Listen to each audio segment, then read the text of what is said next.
latest from episode. He calls this one Wahala Day 2, Cho Boy. Well, let's get straight into the meat of the matter.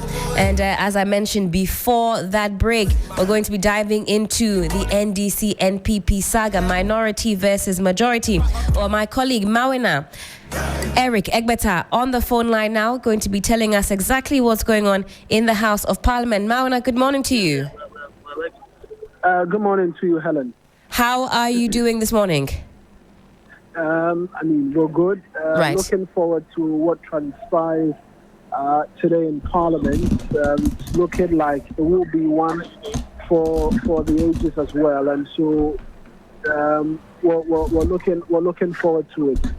Certainly. Now, what exactly is the state of affairs as it stands right now? We were told doors were to open officially at 8 a.m., but we saw some posts from Honorable Agboja. He describes himself now as Majority Chief Whip. He says that other members of Parliament were allowed to enter the chamber at dawn. At this particular point, what is happening right now is that both majority and minority, or we can argue and say both caucuses of the NDC and the NPP are seated at the right-hand side of the Speaker, making the case and making it quite strongly that nobody is going to budge in terms of what to expect and who is deciding to cede this majority status for the other. That's what it's been looking like, an expectant showdown up until this point, and it's living up to the billing thus far. As at early in the morning, before 7 a.m., pictures were circulating of Frank Anodom already seated at the right-hand side of the Speaker. That changed. That changed as well when the security detail, which was present, came sweeping through to be able to clear the floor of the House to allow for whatever it is, the processes and the respective checks which was announced by the Marshal of Parliament to take place. And so it meant that every individual who was already on the floor of the House, because this is a makeshift floor, but it's still the floor nonetheless, because of the provisions of the Constitution that the Parliament can sit anywhere and it will still constitute the Parliament of Ghana being seated. All of the members were asked to make their way out until 8 a.m., where security detail was going to ensure proper checks of all of the individuals, metal detectors and the like, all at the entrance before the MPs are allowed into the chamber. And so that's what it's been like up until this point. All of them went through the checks and balances and made their way onto the floor of Parliament. And what it's been is that all of them have been seated at the right-hand side of the Speaker. At the right-hand side. Leader, I should say the leader of the NDC caucus is still going to be quite confusing how we're going to be calling each side of the House. And so that's right. To say that we want to remain at the NPP caucus and the NDC caucus. As at the time we came here, just before we stepped out with engaging with a number of NPP supporters who had come here in their numbers, what was the case was that the NDC caucus was outnumbering the NPP caucus who were present. And so as at the time, it was just 4 NPP MPs who were present, Frank Anodom, and then Habib Idris, and 2 others who were present. I engaged Dr. Kingsley, or Professor Kingsley Nyako, just before he made his way through. Now we see Honorable Atachia as well, present on the floor of Parliament. Because we're not allowed inside, we're struggling to be able to detail exactly the individuals who are present. So Mauna, I'm actually just citing. So we see live pictures. We see Mauna. Bear with me. We see live pictures inside as well. Right. Yes, we see live pictures now inside the makeshift House of Parliament. We know they're not at their original place. So all members are now seated to the right-hand side of the Speaker. So give us some education. That side of the House would be relegated to the majority. Am I right? Yes, that side of the House is dedicated solely to the majority side, and that is where both caucuses are fighting over, if we can use fight. That's right. That's language. right. So as it stands now, the minority side is completely empty. That side, the minority side, is completely empty. That's right. Everybody or every MP who's making his way into the floor of the House is making their way to the right-hand side of the Speaker, where it's designated as the majority position. That's where every MP is making their way at this particular point in time. It will remain to be seen what happens when the numbers exceed the seats available. Then the question will remain whether or not they will begin to want to draw seats from the minority side and make it to the majority side. That's a question that remains to be answered. But outside of the dome where the sitting is currently happening, what we're seeing is a number of supporters of the governing New Patriotic Party who've come in their numbers.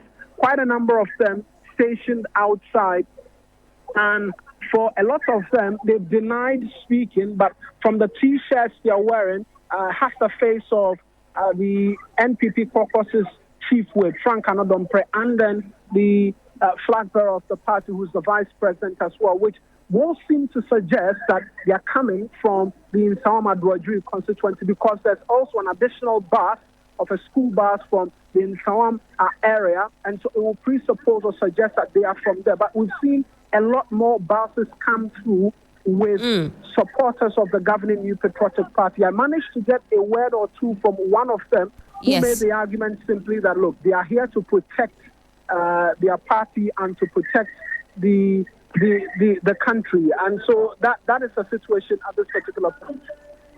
Fantastic. Well, we can see the visuals. A lot of supporters clad in their party paraphernalia. You mentioned that there are buses of these supporters coming out, I guess, in solidarity.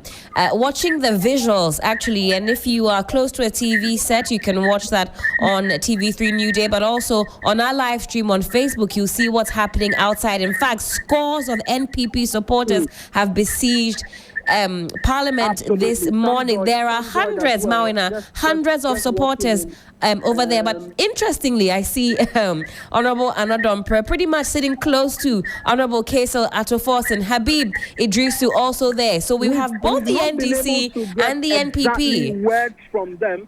The best possible word we've got from Dr. Kingsley Nyako, because when we came to the Honorable Governor Kwame Agbodza, who is the caucus of the NDC whip, had made just a sweeping comment that they are not the ones who are going to be fighting, because they came here early and they saw that Frank Anna-Domprey had already been allowed into the floor of the House, and so for them, they are not here to fight, and they will do no such thing. We've been hearing from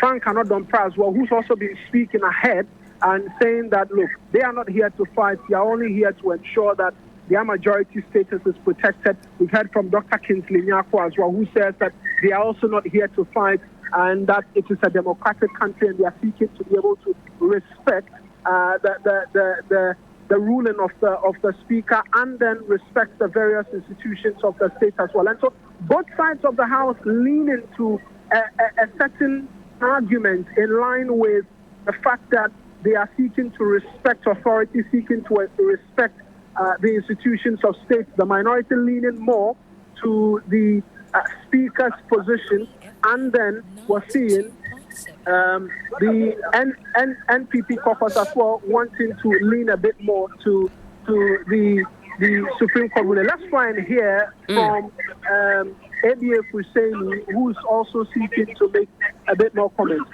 Certainly. My brother, we don't take orders from we take orders from the Speaker, not the Supreme Court. Is it the Supreme Court that conducts affairs on the floor of this House? Radio station. Which one? Which Supreme Court? I'm saying that is it the Supreme Court that conducts the business of the House? The business of the House is conducted by Mr. Speaker. What we know, Mr. Speaker has not. Mr. Speaker has categorically ruled that we are in the majority and we are there. What we know is that the court processes. In Parliament, we don't sit by name tag. We sit where we are supposed to sit. I say you are supposed to sit where you are supposed to sit, not name tag. Name tags are not the basis of the sitting in Parliament. Don't you see people come and they go, even some even leave their place and go and sit at that time. So that's not a relevant question. My brother, I am not going to. Mr. Speaker is coming in shortly. You don't eat your food before the soup is ready. It's coming inside. You don't eat your food before the soup is ready. It's coming. Right. And so he's just briefly said that they don't eat the fufu before it's ready, and if you know it, customary proverbs or adages is what Indeed. he's known by. He's been providing a bit more and saying that they've sat at the rightful side of the House, which is where they are supposed to sit because of the ruling of the Speaker. Ask a question about the Supreme Court's processes being served on Parliament yesterday. We saw that the leader of the NPP caucus, the Honorable Afenyo Markin, had spoken to some media persons. That's right. Have you cited him so far? We're yet to see the Honorable Afenyo Markin, but we've seen Frank Anodompre, who's a part of the leadership sitting there. And for ABA Pusheni, they are seated at the right-hand side. With regards matters of the court documents, they are awaiting the Speaker, because as MPs, they respect only the Speaker of Parliament, and that's the only thing that they will look forward to. And then he left us with that adage, you don't eat the fufu before the soup is ready. And so this is what it's looking like. We've seen a bit more MPs. The Honorable Kisi also come through as well. That's right. I'm seeing Honorable Sam George. It does look like Honorable Sam George as well. That's it does look like there are a lot more seats available for the many individuals who continue to come through. And so we wait to see what happens. Interesting. We saw Honorable Edumaku Kisi also coming through, and he seems to be in better spirits. He was dancing along with some other MPs in the NPP side. Thomas Nyako also there, we see in the screens or in the pictures for those who are watching on social media as well. So it is certainly heating up, Mawina. It's getting interesting. I wanted to talk about the security detail. You mentioned at the start of the conversation that you've cited the military and the police. What about the marshals? What is the exact security detailing this morning? Well, it's been tight. The security detailing has been tight. We've seen the military around, we've seen the marshals, we've seen the police, there are formed police unit vehicles outside. There are barricades even into the floor of Parliament as well. All of that made available, and for the very first time we're seeing metal detectors and the likes as well. It's present when you're making your way into Parliament, but this makeshift Parliament as well, we're seeing that as well also coming to force, all being present. And so that's the security detail. Heavy security presence at this particular point in time. Are waiting to see what happens next. But everybody who's making their way inside is going through some strict check in one way or the other. Helen. Certainly. Well, thank you so much, Maun, and I'm sure that we'll be connecting again as the proceedings unfold. Have you cited Honorable Haruna Idrisu, who essentially or effectively set this whole thing off? Has he made his way? No, we're yet to cite him, and I continue to reiterate that there's a challenge of being able to identify the individuals, particularly those who already made their way in and are seated. Right. The camera's lenses will do justice, but for where we're standing, because we're not allowed certainly anywhere close to where the cameras are, we will struggle. But for the MPs who decide to get up on their feet, you're seeing Aduma Kukisi, you're seeing Kofi Adams and the others. Yes. You will struggle to be able to tell really who is where, doing what and saying what. Certainly. Well, thank you so much for that. Eric Mawina Egbeta, man on the ground at the House of Parliament, well, the new location, if you will, giving us a play-by-play on exactly what is going on. Well, the political temperature, it is off the charts as Parliament finds itself in the middle of a full-blown standoff. Of course, we'll be giving you everything that is happening in the House of Parliament.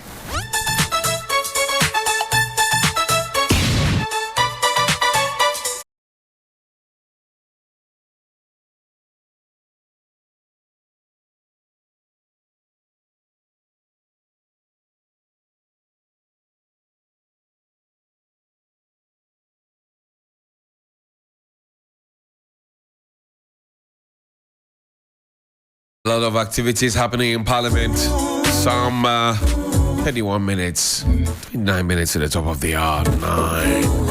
Yeah. Let's go to Parliament from one journalist to the other. We'll talk to the Dean of the Parliamentary Press Corps. I speak to some other parliamentarians.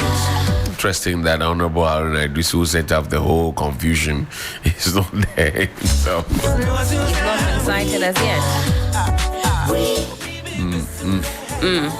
So at least we see some notable faces, but again, according to Mawina, some of the key players that we're waiting for, Honorable Afenyo Marking, Avoka, and others, still not seeing them. Awaiting their entry into and this reminds me so much of the 6th of January 2021. 2021. Yeah, 2021, when we had to elect Speaker Bagbin. Yeah. There are some strict measures this morning as far as how MPs enter the House. Is it a place of the military to be in Parliament? Well, so far we've seen them outside. They've been detailed outside because you see the supporters who have also turned up and massed up. There's a police station in Parliament. That's right. I think that for this particular or these particular proceedings, some extra security detail is needed. Simon Againab is the Dean of the Parliamentary Press Corps. Simon, good morning, my brother. Thank you for your time. Good morning to you. Since you started covering Parliament and you're a veteran in that area, have you seen this confusion before? What would I say? I would say that the incident that occurred in the 8th Parliament is repeating itself, and it's a very sad day for parliamentary democracy. Now, somebody says that it is only when you became Dean of Parliament, the Parliamentary Press Corps, that we have this confusion. What do you say to that? It means I am making history. This pull and push in Parliament, standing orders have been quoted, Constitution quoted, High Courts ruling, etc. For the ordinary Ghanaian, what is the perspective of the Parliamentary Press Corps? Thank you for this question. I must say that from the ordinary Ghanaian, what is happening is actually ruling the trust and the confidence they have in the people they elected to Parliament. Because these are lawmakers. So if you are a lawmaker, what law did you make and you cannot understand the law that you passed some years ago? Because these are articles and orders, standing orders that the Speaker quoted on the day before making his decision.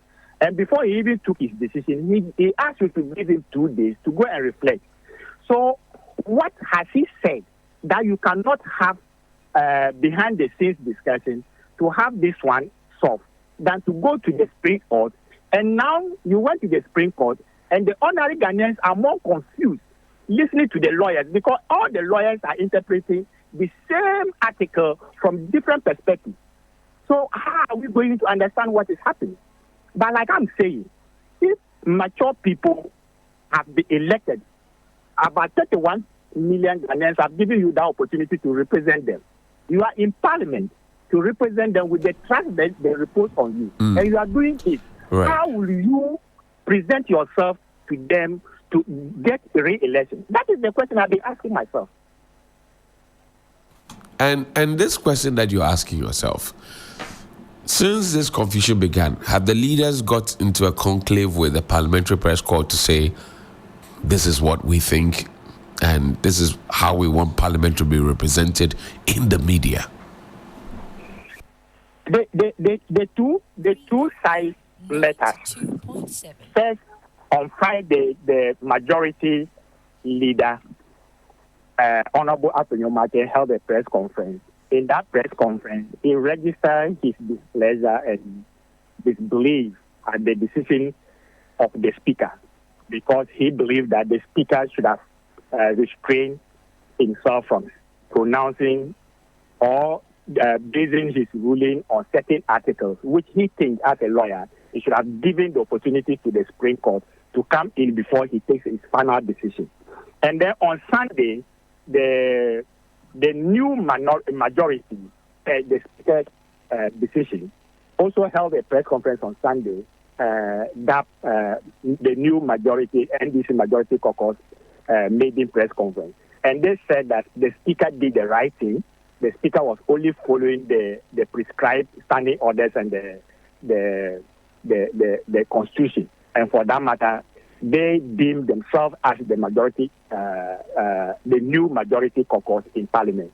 Now, the question is that the two sides are not even talking to each other, let alone to get to a crossroads to decide what to do going forward. And I've also heard information that the two sides have not even had the opportunity to meet with the Speaker for the Speaker to explain the angle or the decision, the reason why he gave this reasoning ruling. So if the elephants are not coming together and they are fighting, who suffers? Is the grass. Now, what pressure does this situation put on you? You are the Dean of the Parliamentary Press Corps. You're a big man. But what pressure does it put on you and your team? What we can do as parliamentary press is to look for the news first and to also mirror what is actually happening today. However, what we can also do to help promote the parliamentary democracy that we are all practicing is to ensure that our reportage bring national cohesion. If the MPs cannot do it, we should be able to use our reportage to help build strong democracy for ourselves and the future. There's a fight over majority leader and minority leader. What have you decided to report? As a parliamentary correspondent, my source is the Speaker and the members of Parliament. So what the Speaker says is what I report on. What the MP says on the plenary is what I report on. So for now, per the ruling of the Speaker or the decision of the Speaker, I can state without fear that the NDC caucus is the majority in Parliament today. I see. Now, the minority or the majority, now I'm confused.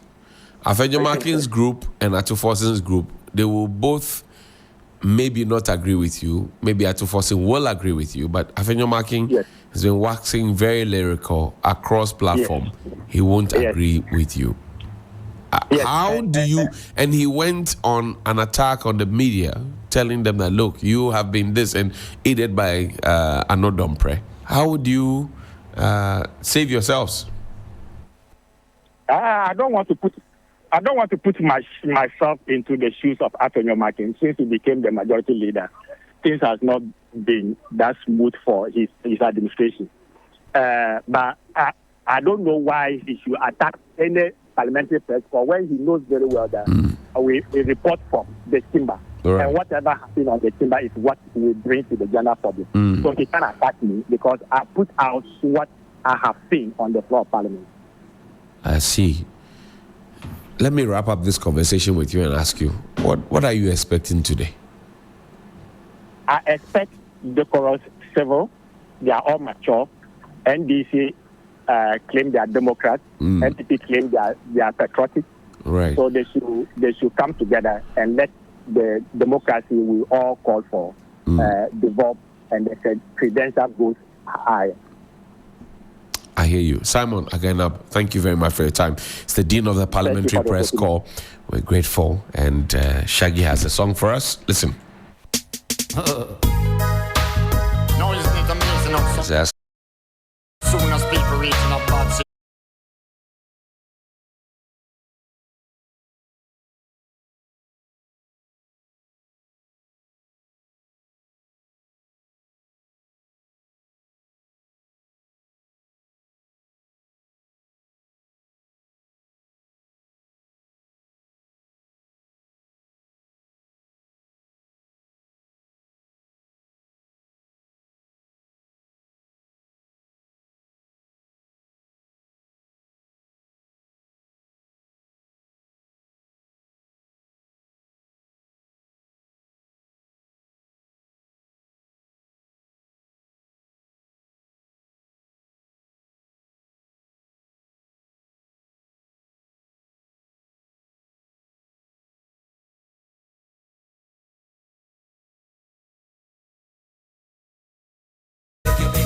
if you were the Speaker of Parliament? Certainly, I would be asking why me, Lord? Why? Because the responsibility today, I know that when the Speaker of Parliament actually appears and sits in his chair, that's when we're really going to be getting into the thick of things. As it stands now, and if you've been able to follow the conversation, at least from what Mawena told us, all of the MPs are now occupying the side of the House relegated, or shall I say dedicated, to the majority side in Parliament. Right. In fact, you see Honorable Kesa Lato-Forson, there's another MP, and then you've got Honorable Frank Anodompre there. They are all sitting together.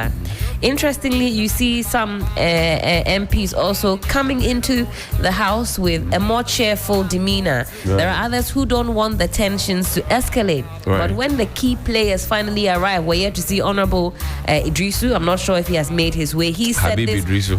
Habib Idrisu is there. Idrisu. Haruna Idrisu. Yeah, Habib is there. In Habib is Parliament, there. Honorable Haruna Haruna Idrisu, who right? set this thing in motion. He hasn't arrived yet. You mean he set the confusion in place? Well, He started the fire and he went to started hide. the fire. We're waiting for him to make an appearance. Honorable Afenyo Markin, who has taken great exception to the way that certain media outlets have referred to him. I don't know what he's going to make of how he is addressed today. Should some media personnel approach him before he enters the House of Parliament? I guess to avoid any confusion, if I were to approach him to ask him a question or two, I would say, Honorable Afenyo Markin, leader of the NPP side in Parliament, because as it stands now, who is majority and who is minority? That's a big question to ask. And most of the people who actually refuse that nomenclature, the people who are going to be causing confusion in the House today. Honorable Agboja, on his Twitter page. Kwame Agboja. Kwame Agboja. Okay, now I'm confused. He's He a has- chief whip. Well, but he we has don't put know on if his I'm the X page. minority or the On his minority. X page, he has put there. He has changed it from minority, as it were. He's put there majority chief whip. Is he going to go back and delete it? Is it going to remain the same? I mean, the exchange is back and forth. I do know, for example, that titles do matter in this country. Because if somebody crosses you in traffic and says, "Do you know me? Do you know who I am? Do you know who I am? Do you know my father? Have you seen me before? Do you know?" And you know that titles matter in this country. That's what is playing out in Parliament. But another big question, Johnny, before I forget this, because a number of you are asking on the social media, asking why some NPP supporters have been bussed to the premises. And if you were watching on Facebook, you've got hundreds of They supporters learned from the NDC. in their gear. When the NDC wanted to elect Speaker Bagbin, they Kachonya say, "Hey." Are you seeing this, Johnny? Kachonya say, Hey, check this out. Check this NPP out. supporters are there because they heard that MDC supporters will be there. Kachonya say, "Hey." Johnny, are you seeing this? The Hundreds. the list of Obashi say, "Hey." Kachonya say, "Hey." Hey, hundreds. These are not 50 or No. hundreds There's a of multitude. supporters A multitude. clad in their NPP paraphernalia. Marina said that he saw buses parked there, bringing them in, and the numbers are trooping in. Of course, you see the police vans as well. They are stationed there. We saw the military as well stationed there. I mean, today be the day. Today is the day. But is it the military's business to be in Parliament? I think that we are overusing our military, and we are putting them way too in many ways in a civilian way. You have the Foreign Police Unit, you have the Counter-Terrorism Unit, you have the SWAT, you have all departments of the police or units of the police. Why do you need the military? Especially when you cannot, as the 8th Parliament of the Republic. Operation Calm Life. This would have been a good job for them. Yeah, but you don't explain, you have not been able to explain to us how military officers, and some of them are Rangers and Airborne Force, working in Parliament. Airborne Force, no, they work for Parliament. Green Beret, what are you doing on land? You're supposed to be in the sky. In the air. What are you doing on the floor? What do you make of this? They were patted down as well. Their bags were checked, all of it, to make sure that they haven't taken any foreign material. Who did? Even their leader, we can't find. Their leader has been promoted to a brigadier general as we speak. And some members of parliament say he came to beg, say, oh, I was only sent to, I beg you. Yes. But the point is that, do you need the military in parliament to achieve what? And they're there. In parliament today, doing what? There's a police station in parliament, though. Do you know that? They are not at their usual premises, No, though. I'm saying there's a police Indeed. station in parliament. Indeed. And they can cross from parliament to the conference center in 3 minutes. That's right. Because they are supposed to be regimented, so they walk faster than us. They have their own boss and everything. It's a whole setup. So what do you need the military to do? You have, in parliament, they have the marshals. That's right. And the marshals usually are ex-military men. So what do you need the military in parliament to do? Somebody has to be explaining to us why it has become so normal. And you know, incidentally, in this 8th parliament, we withdrew the military guards of the Speaker of Parliament. All right? You remember that? I do. We withdrew the military guards. But then you find other people in the executive working with military guards. The First Lady is guarded by a major of the Ghana military police. It is illegal in our constitution. The First Lady is supposed to be guarded by a police person. The gentleman of the land is supposed to be guarded by a military man. Finish. Defense minister, soldier, finish. Then vice president, because he's the chairman of the police council, police, finish. You go around there, you find military men everywhere. They are pounding fufu. They are doing all manner of menial jobs. They are pushing trolleys to follow side chicks at the malls. Hey. Yes. Oh, I be Barack speaking, so I know what I'm saying. Look me well.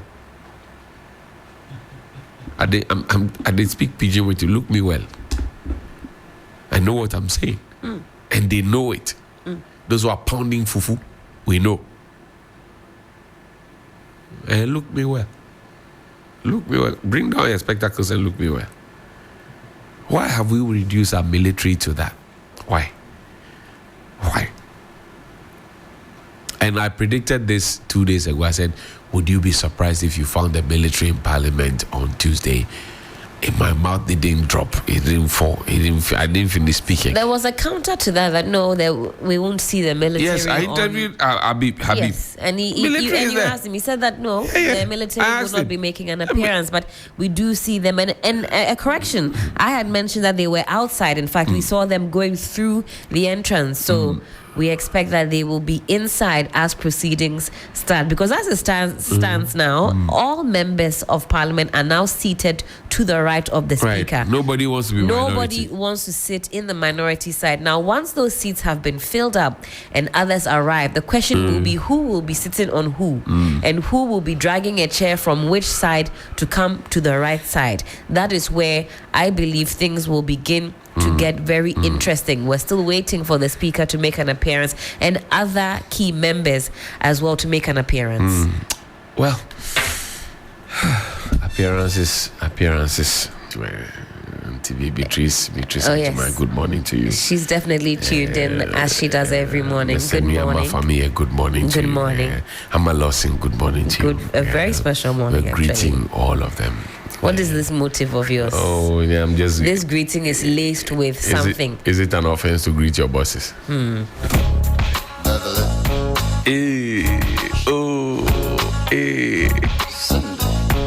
the right, to the left.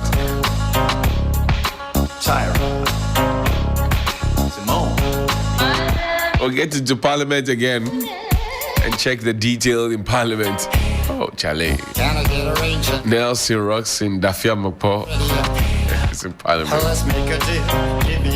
Today people have come to work very early. Oh, Charlie, Helen. And in fact, they've come to work full stop because Very early. because we don't normally see this. It's an important exercise. You see that? No, find that verse for me, Abiam. Kwame Agboja is there. That's right. And he was there early because he had seen Honorable That's his Anadom Pre. opposite number. That's right. So he was there with his, giving us a play-by-play on X. Even before 8 a.m. he was there. He means business. Right. He's changed his credentials on his social media. He's not backing down. Well, we're working the phone lines. We talked to Dr. Tony Edu. And in fact, you see Sam George also there, shaking his head Sam Nate as George well. That's right. Is there. Anodom Pre, MP for Nsomo Medroitri, Kofi Adams. Everybody is there. Everybody. They came to work very, very, very. One of my MPs, I didn't see her on my way. Honorable Adrasafo. Is she around? I've not seen her in recent time. Opportunity? I wonder if she's around. Opportunity? Really? Yeah. Yeah. I I haven't seen her yet.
If your MP doesn't turn up in Parliament today, I would be. I think I would be surprised because of how important an appearance is today. You know that for some of the but when big it was days. even crucial, your MP didn't turn up. What do you mean? She was there. When it was crucial, Have you forgotten for that about 2 years, your MP was not in Parliament. Actually, that's right. She was not there. And at that time, at And some it point, she was crucial. gender minister as and well. all of that, she was not there. Okay. 19 boys were sodomized in Kopi, JHS, Mr. Otabil, Natoma. And Toma, I yes. covered that story. Right. I remember it so well. Indeed. 19 boys. That's right. Social studies teacher. He sodomized them clean. Yeah. Ajosafo was not in the country. So what are you talking to me about? But I have a feeling that we'll be seeing some of the people you haven't seen in a long time on a day like this. The stakes are too high because of the decision to declare who is majority and who is minority. But when did that become the job of the High Court? To declare seat vacant or otherwise? Some lawyers have been asking. Right. The Speaker of Parliament is the one who monitors and delivers and everything. And yesterday, Mr. Michael Quay, Right Honorable Reverend Professor Aaron Michael Quay, he said something. He said that he trusts the Speaker of Parliament to deliver. Okay, let's go to Medina. The Honorable Francis Xavier Sosu is a private legal practitioner. He's also a member of Parliament for the good people of Medina. He joins us on the line. Council, good morning. Thank you for your time. Hello, Council. Good morning. Thank you for your time. Yeah. Hi, good morning, sisters. No, this is Johnny. Oh, Johnny. Oh, yeah. Council. Johnny, yes. Now, this confusion that you people have set in Parliament for us, what should the citizens do? Well, I don't think that there is any confusion in Parliament. What is happening in Parliament is as a result of what I would say that steps taken to undermine authority of Parliament, to undermine the sanctity of Parliament, to undermine the 1992 Constitution. And when those steps are taken, it's only citizens who have the right to defend the Constitution. I always say that for us as members of Parliament, one of the areas we work to defend the Constitution is in the chamber, is in the House. If there is a law or any form of interpretation or any form of orders that leads to absurd consequences, the evidence of that absurdity is what is happening in Parliament. You know, one of the finest jurists I was reading this morning was Longfula, and the work he did is titled Morality of the Law. You see, the duty of citizens to obey law is based on the morality of the law. Any law which is meant to achieve absurd consequences, any law that does not follow the rules of law, any law that undermines the sanctity of the Constitution, any law that is deliberately directed at undermining what we have come to accept together as our parliamentary practice, our procedures, our rules, definitely within the floor, that cannot be respected, because this is within the floor of Parliament. And so as it is now, what you are seeing and what you are viewing is as a result of what has happened between last Friday or last Thursday to now, when it's obvious that but the Operation Article 97, some members have lost their seats in Parliament. The Speaker has conveyed that information to us, and on the floor, until that decision is vacated by Speaker, what you are seeing right now is exactly what it's going to be. Now, for the citizens that you and your good self and other parliamentarians represent, what should this mean for them? Well, I think that, I think what it means is not lost on anybody. You see, that's why I keep saying that, look, when I was in law school and I was taught constitutional interpretation, what I've always said is actually any form of interpretation that leads to absurd consequences was never intended by the framers of the Constitution. So I'm saying that what is happening now is as a result of people throwing away law and doing mere politics. And once you throw the law away, you throw the Constitution away, and you want to resort to politics, this is what is going to have the absurd consequence. So I think for those who are viewing, visitors, people who are seeing what is happening, they just must understand that what is happening now is the evidence of the steps taken by the executive through the now minority leader and the judiciary to cause the kind of consequence we are having in Parliament now. I see. Now, the Speaker of Parliament insists that he is right. The court say he is not. They have given a ruling. You are an officer of the court. What should we do now? I'm a member of Parliament. Right. I sit in Parliament. Parliament is an independent organ of state.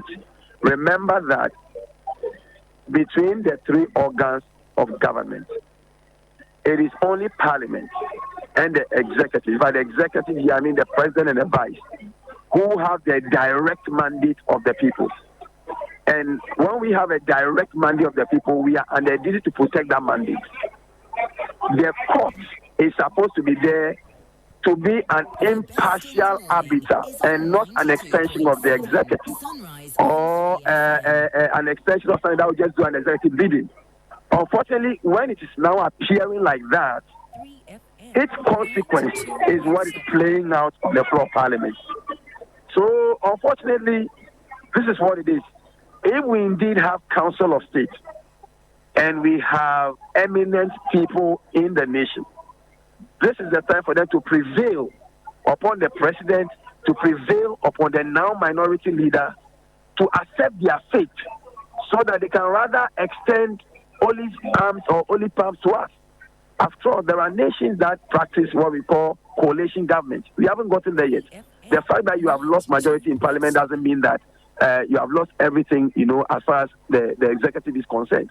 What you need to do is rather to have cool heads, extend olive arms to our leaders, the new majority leader and the leadership, and then we can sit down and carve out how we can do government business for the few days that we have. Particularly now we are in the budget hearing and estimates and so on and so forth. But if you think that you would use external forces to steal our majority in parliament, that's why we will not accept it. And that is why you are seeing the constituency on the floor. Have you heard the Vice President of the Republic? It says if you want to be majority in parliament, come to the polling station. Don't be in parliament and be causing trouble. What do you say to that? What is he talking about? In fact, that's what the Vice President doesn't even understand what he's talking about. So if he knew that, why is he using the court to get a majority in parliament? Why were they using the court since 2001? Why were they using the court? And they did until they didn't got one of us out, until the people brought the person back. Why were they using the court to reduce our numbers? If the Vice President knew that. So the Vice President, for crying out loud, should be very honest with Ghanaians. You see, this is the problem I have with Ghanaians. We are so hypocritical. We are not honest people. We don't want to speak truth, to power, right? And that's why we are where we are. Otherwise, this shouldn't be an issue. This what we are discussing today, the absurd consequences you are seeing in Parliament shouldn't have happened. But for the fact that we are not honest people, and so I'm afraid the Vice President has lost it. And he should 7 December, in fact, he will have a response to the question he's asking. The court has ruled. As an officer of the court, will you obey? Every citizen has a duty to obey directives of court. I'm saying that this is a unique situation where there is a clash, or we are almost heading to a constitutional crisis. The Speaker of Parliament is a leader of the legislature. Right. The orders that he gives us in Parliament, the directives he gives, that's what we work with in Parliament. So until the Speaker vacates that order, for us right now, we are majority. So we are here in Parliament. I see on the majority side, Honorable Anodompreh, Samson Ahi, I see Habibi Drisu, I see Atu Forsing, I see Emmanuel Kofi Boa. Exactly. That's confusion, right there. That's exactly what I'm talking about. So majority. So that's what I'm talking about. So who is it on the minority side? Oh, well, where Speaker will determine. So don't worry. I should not be worried. You see, because the reason is that is also by a parliamentary procedure, a parliamentary practice. So where Speaker will determine that. Your senior at the bar, Haruna Idrisu, who set us on this journey, has not been cited in Parliament yet. Have you seen him? Oh, well, I'm sure he should be around, because we have no indication that none of our members will not be around. So we are hopeful that he will definitely be here. I see. As a matter of interest, before you go, Medina, how are you faring? By the special grace of God, Medina is doing well. On Thursday morning, we have a major program where we are meeting all clergy, as well as all church leaders at the Charismatic Evangelistic Ministry, SEM, in North Legon. So if you have time, you can join us from the morning 9. No, me, I don't attend events like that. You don't attend church? No. From 9 to I 11. go to my church only. From 9 to 11. Well, because it's a special gathering to, do some stakeholder engagement on the happenings in the country. Xavier and 62 Catholic names. I see. So, but everything on the ground. Some say that we've been working really, really hard on the ground. Just this weekend, we're having a number of mini rallies, door-to-door campaigns, doing all kinds of, that's what's happening here. I hear you. Yes. Francis Xavier Sosu. By the special grace of God, we should be fine. Thank you. Francis Xavier Sosu, we're grateful that you could speak to us this morning. Thank you so much. And that's Francis Xavier Sosu, is MP for Medina constituency. Helen, you heard majority on one side. Indeed.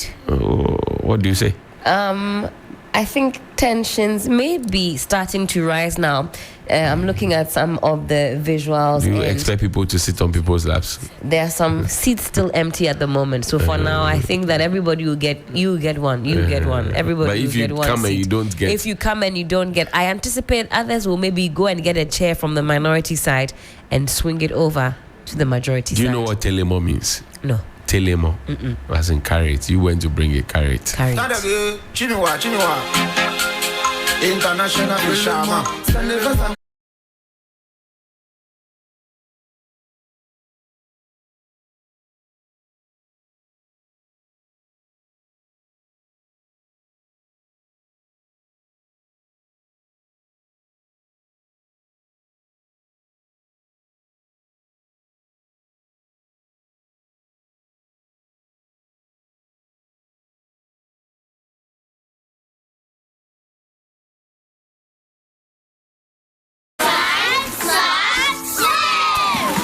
Dive into a world of exhilarating fun, refreshing thrills, and endless splashes at the Marina Water Park inside Lakeside. With a wide array of water attractions, you are guaranteed an unforgettable experience for the whole family. Open Saturdays 10 a.m. to 6 p.m. and Sundays 1 p.m. to 6 p.m. Call 0508-598-948 or 0204-775-044. Follow us on all socials at Lakeside Marina Park. Marina Water Park. Love the experience.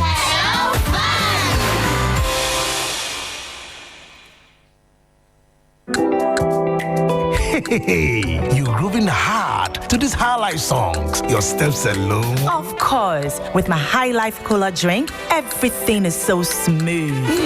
But have you tasted the tropical flavor? So refreshing. Wow, I got my groove on too with High Life Tropical Drink. It's lit. High Life Cola, High Life Orange, and High Life Tropical. Exquisite drinks. Brought to you by Sado Industries Company Limited. Quench that thirst and get that excitement for all occasions with High Life Drink. Hey, but remember, there is High Life Mineral Water too. Call 0244-991-991. High Life Drinks. Get your groove on. This advert is FDA approved. The biggest food, drink, and music festival is returning this October. The Eat, Drink, Music Festival is back. Let's go! Get ready for 2 unforgettable days filled with the best food and drink vendors, top DJs, and amazing musicians. Join us for an experience like no other, featuring world-class performances, a variety of local and continental foods, drinks, and fun activities. Oh, yeah. Location, Good Park, Accra Mall. Dates, 26th and 27th October, 2024. Time, 12 p.m. to 12 a.m. Get your tickets now on all networks by dialing *714 *500#. For more information, visit www.eatdrinkmusicfestival.com. Eat Drink Music Festival, the ultimate festival experience. FM 92.7. My name is Johnny Hughes. I'm connected on the phone line now with a former senior presidential aide, former deputy minister, and former head of policy and evaluation oversight unit at the office of the president from 2009 to 2013, Dr. Tony Adu. Chief, good morning. Thank you for your time. Good morning, Johnny Hughes. Yes, sir. Johnny's Bite. Yes, sir. I hope you haven't got me under your radar. I have not tried that yet, sir. Aligibam is giving you tough time. Very stubborn. Aligibam is doing the most. Doc, how are you these days? Well, Johnny, my nerves are a bit frayed, but I'm hanging in. So forgive me if you find my voice trembling a bit. You're a strong Especially man. when I'm excited and that kind of. Right. So I try not to excite myself too much. Right. You're a strong man regardless. Doc, there's confusion in Parliament as we speak. The Speaker is yet to enter the chamber. But if you look on the side of the majority, where the majority is supposed to be seated, you will find both the minority and the majority seated at one place. What do you say to this confusion? Well, it's sad. It's sad that the Fourth Republic and the Eighth Parliament have descended to this level. And all because of the style of governance of the Akufo-Addo Bawumia regime. I know some people may say, oh, Tony Edi is biased. Yes, I am biased. But on the political plane, we are dealing with very serious constitutional matters. The Constitution, under Article 97 and its subclauses, do not give room for any ambiguity. They are clear. This is what we call act clear. Yes, sir. And their effects are also automatic. They kick in as soon as certain conditions are met. And the conditions starting from A to H. I was at the Consultative Assembly when this provision was debated. The original proposition was to stop at G, where a member crosses carpet from one party to the other. But there was an amendment to include the independent candidate. The rationale was that you came to Parliament either on the ideology of a political party and its vehicle, or promises you made as an independent candidate to your constituents. Mm-hmm. Since you have decided to desert the constituency, you automatically forfeit the right to be in Parliament. This is clear. Does not lend itself to any ambiguity and any interpretation. Now, like I said, when an act is so clear and automatically kicks in, it's like strict liability offense under criminal law. A good example of strict liability is driving without a license. You have committed the offense. The prosecution does not have to prove whether you have a criminal mind, mens rea, or you did it. That mens rea is gone. It's not justiciable anymore. What is justiciable is that you committed the offense. So the provisions, therefore, go to the tribunal of fact. Is it a fact that you have deserted your party or your constituents? And the facts are there. They are in the publication of the, what do they call it in the EC? The role. That's right. The role for contestants. Yes. They are in the register, actually. Yes. You have gone to register as either an independent you are a candidate. Or you have moved from your independent candidate to that of a political party's umbrella. Party. So automatically, the provisions are kicked in. The speaker did not have to interpret anything, and he did not interpret anything. Neither did he rule.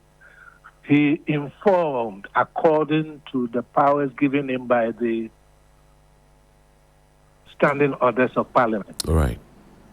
And having used the standing orders to inform Parliament and allowing the automatic nature of the provisions to kick in, you must do the honorable thing and retire from Parliament.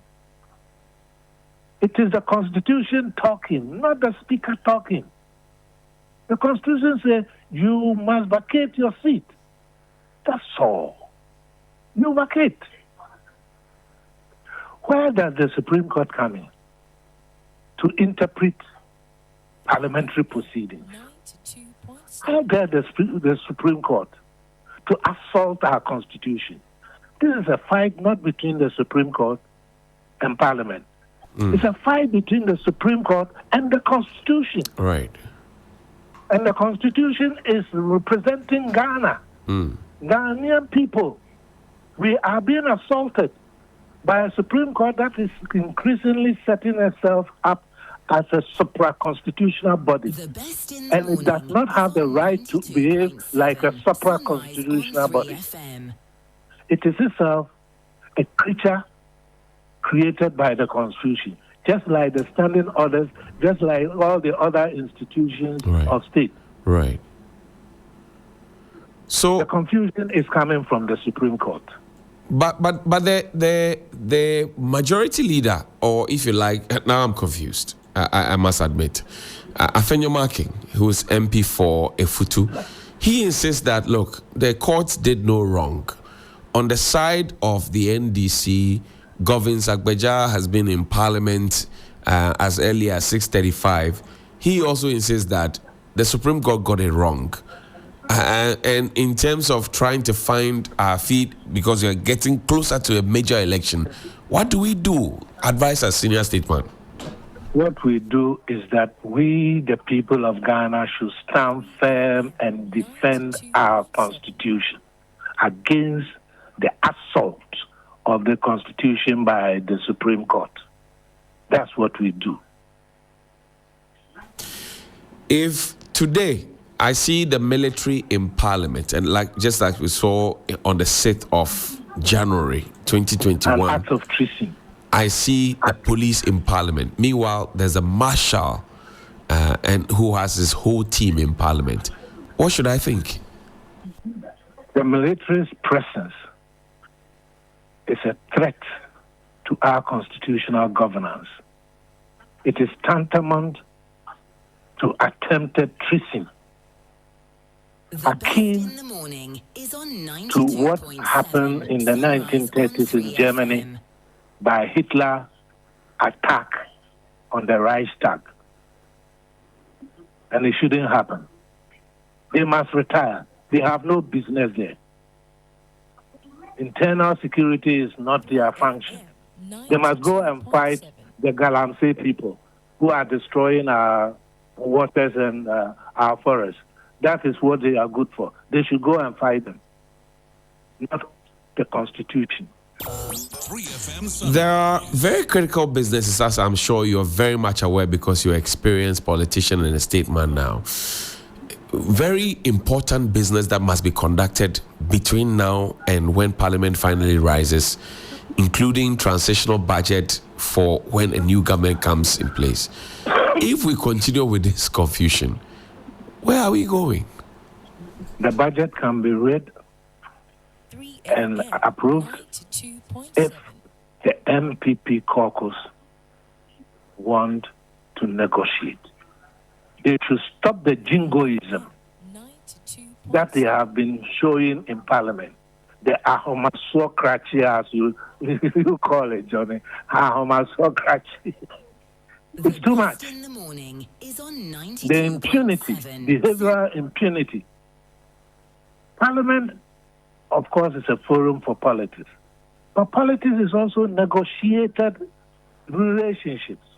You negotiate where necessary.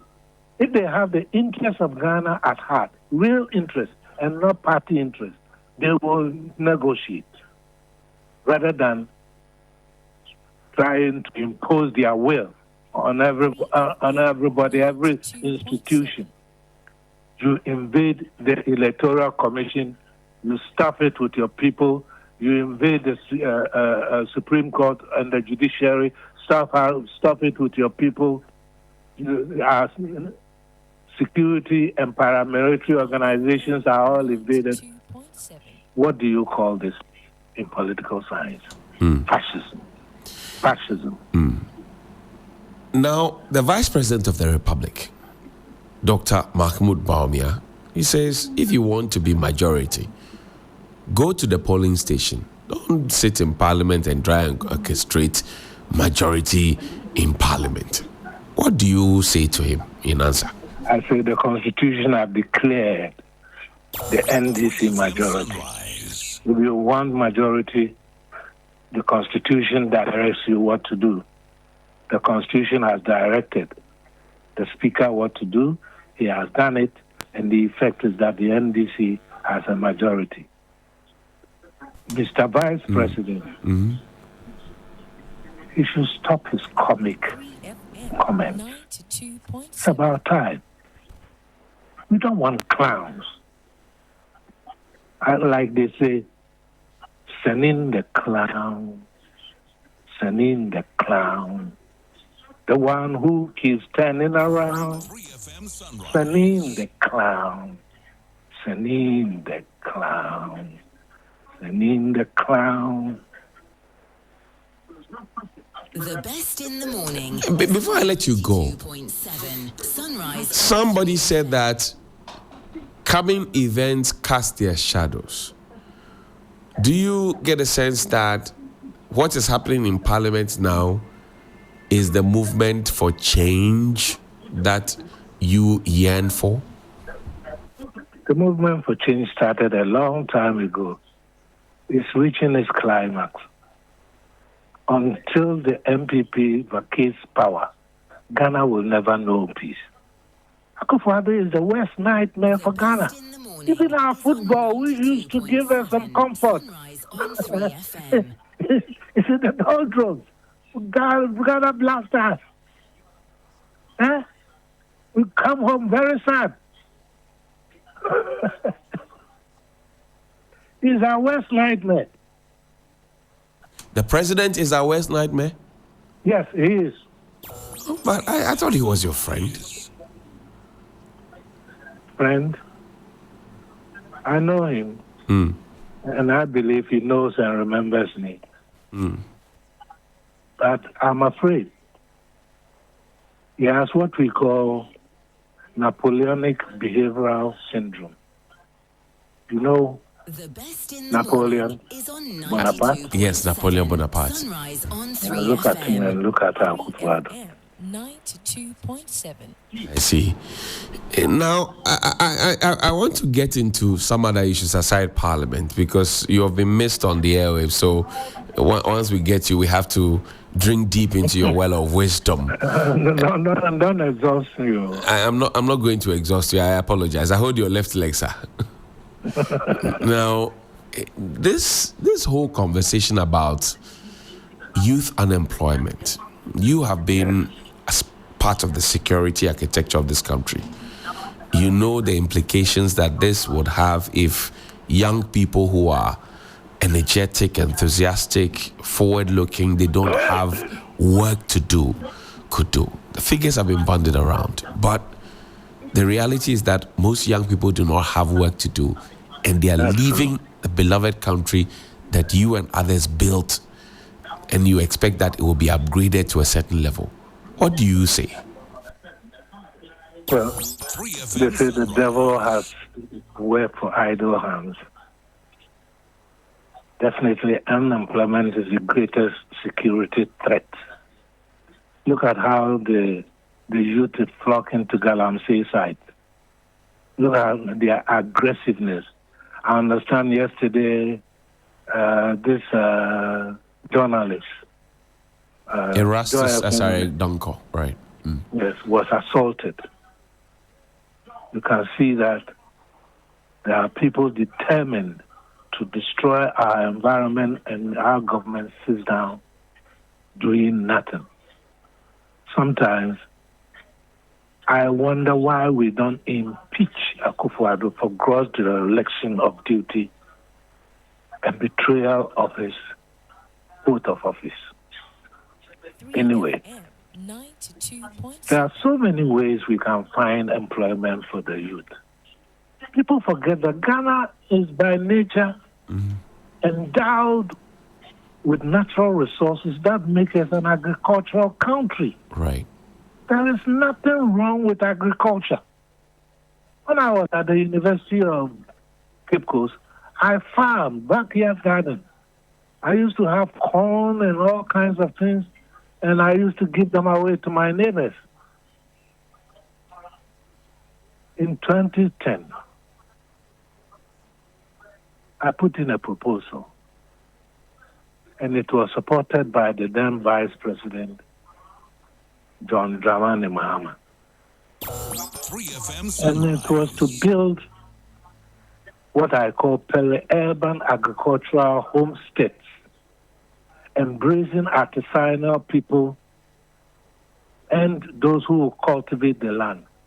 In Ghana, there is no ground right that you cannot grow things. Grain take not more than 3 months from planting to gestation. That's right. Rice, maize, sorghum, soya, all of them. We have considerable number of people unemployed in our urban areas. I said, let us build them dormitories where they can have decent habitation, especially moving them from Agogloshi. That was the period of the Agogloshi incident. Right. And I said, you have over 40,000 people congested in that small place, living in unhygienic conditions, blocking urban regeneration. So let us start with pilot studies.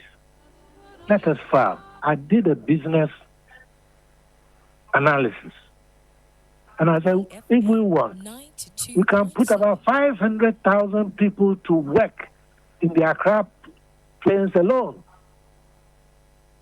rather than allow the plains to become concrete castles. Professor Mills approved it. Sent it to the Minister of Agric. I never heard anything about it again. I see. You see, these agricultural, per-urban agricultural homesteads have considerable advantages. First, their proximity to towns means that urban food will be cheaper than people going all the way to Techiman, using bad roads to come and bring food to the urban areas at high prices. So food inflation, at least in the urban areas, will reduce. It will also give an avenue to depopulate the urban decongestion. Right. Give gainful employment to the unemployed and unemployable people you see along the railway line holding tubers of yam on their hands. You can see that if they can hold 6 tubers of yam in one arm, then they are very strong indeed. That's right. And the nature of the agriculture is not the hoe and cutlass agriculture. Mechanized agriculture. You can till the land with machines, plant with machines, harvest with machines. All these people have to do is to look after the crop to gestation. But you have planting for food and jobs, don't you? Planting for food and jobs. What did they do? The best in the morning. Relying on the same small-scale peasant farming, On 3FM. promising inputs that never went. Just sloganeering, planting for food and jobs. I see. The homesteads too would have accommodated artisans, blacksmiths, fitters, etc., living in a community. It will be like the kibbutz system in Israel in the beginning. Self-contained communal existence with employment and income. And you can plan it in such a way that you can do 3 harvests in a year. If you take the Afram Plains, the Volta River outlet from Akosombo and Pong is running free into the sea. Right. All you need is irrigation, drip irrigation, Right. intercepted with pumps, Right. cheap pumps, to irrigate the land. Is this such a difficult thing to conceive? Dr. Tony Edu, if you were... Don't think about the box. If you were at the helm of affairs, what would you have done about Galamsey? I would have done this a long time. Is on 92. Now, what would you have done about Galamsey?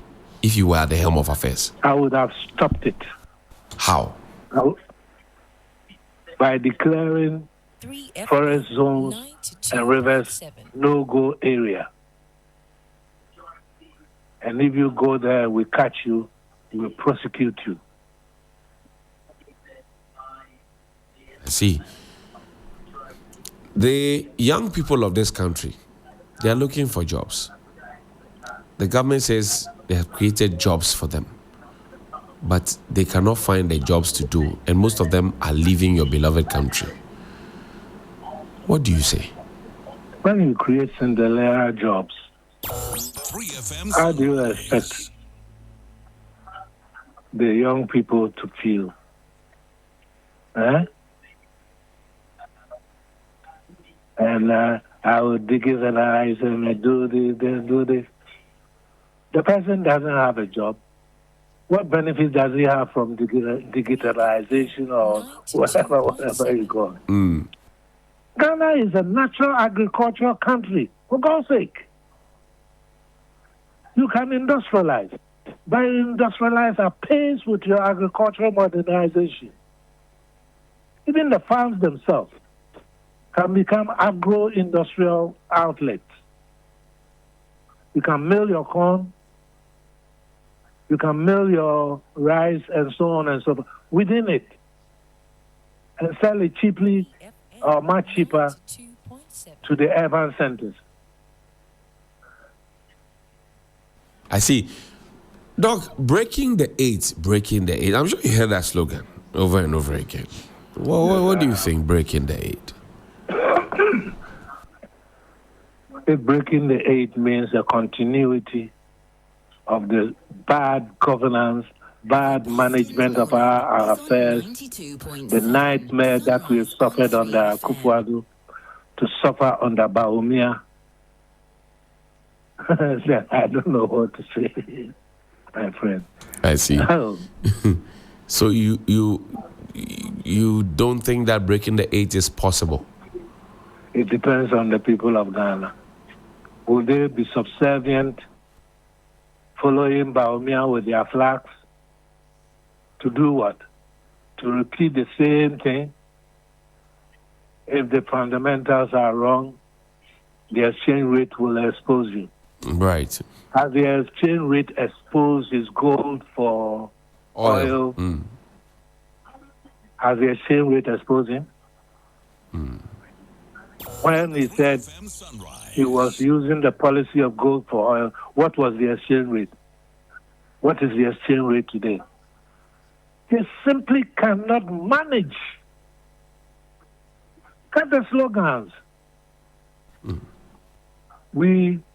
Our time is almost up. We'll soon be gone. It's the youth who must really think deeply before they go and put their thumb on the ballot paper. Dr. Tonedu, I thank you very much. And before I let you go, my final question perhaps. For the young people of this country who have looked up to some of you, including my good self, who have listened to you speak very well, very knowledgeable, intelligent, forthright, etc., what should the next generation be counting on? The next generation should be seeking to take matters into their own hands, stand firm by the Constitution, say no to tyranny and to lunatic fringes, but don't be swayed. There's one candidate called Nana Kwame Bediako. Cheddar. He wants to dredge the sea to Kumasi. And when the sea has swallowed up the vegetation, maybe he will hire divers to rescue the vegetation, which he will use as a foundation for our economic growth. Oh my. The best in the morning is on 92.7. Hey, Mini Sanile.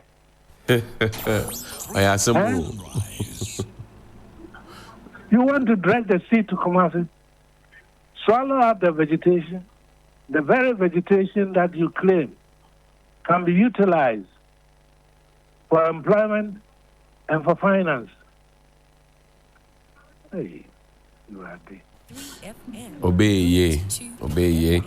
Senior, I have a Our song. prayer, but it is not our deed. Right.